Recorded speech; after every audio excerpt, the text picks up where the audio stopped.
your story being as amazing as it is, would you ever consider adopting? Me, absolutely. Yeah. I think if I ever were to have kids, I would absolutely adopt. I think it's such a great option, especially if there's any issues or anything, but even in general, I would absolutely adopt. Wow, what about you? Yeah, 100%. 100%. What's crazy is I always wanted to have kids because I wanted to find out what my blood would look like. Now I got Vicky as an example, which is really cool. But I still do want to have, obviously, biological children, but I definitely want to adopt a kid because being adopted, like, it's the best thing that's ever happened to me. Like, the day I was abandoned was the best day of my life, and I didn't find out until a couple months ago. So I want to be able to do that for someone else as well. You know? It's true. I never told them they were abandoned. Really? I never did. I kept the secret since day one that they were abandoned. I knew they were found on the daycare steps. I knew she was found in the hospital. I didn't want them to know that they were left behind, dumped, you know, not wanted.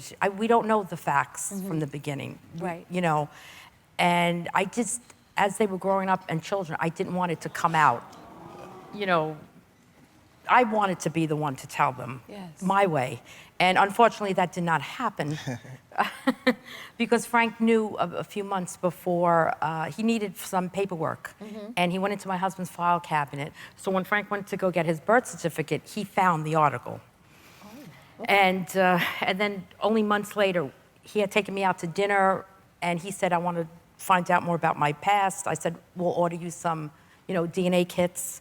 And I said, when you have time, I'll sit down, I'll tell you the story from the beginning. And he said, you don't have to, I know it all already. And I was like, who told you? You know, I'm gonna, you know, like, how did you find out? And he's like, Daddy. I said, oh, geez, you know.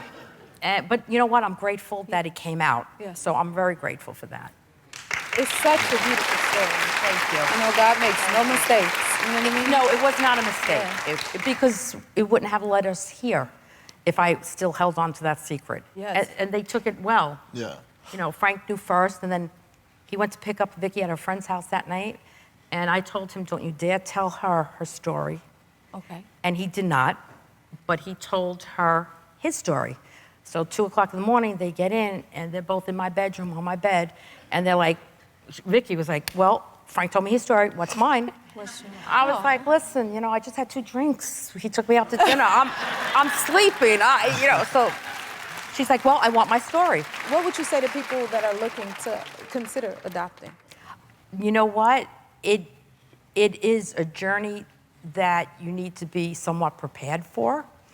I had 2 miscarriages, and at the time we started with the adoption agency, it had taken about 10 months to be cleared to adopt. And at that time, I had become pregnant the 2nd time. And my husband said, you know, do you want to stop with the adoption? And I said, you know what? No, let's have, you know, another child and adopt. And, you know, unfortunately, that didn't work out for me. But we never stopped with the adoption agency. And that's how I wound up with Frank and with Vicky. So just forge forward. Yes. Forge forward. If you like this video, smash that like button and subscribe to the Jennifer Hudson Show YouTube channel. Check your local listings or visit jenniferhudsonshow.com to see when you can watch full episodes in your area. And don't forget to sign up for the newsletter.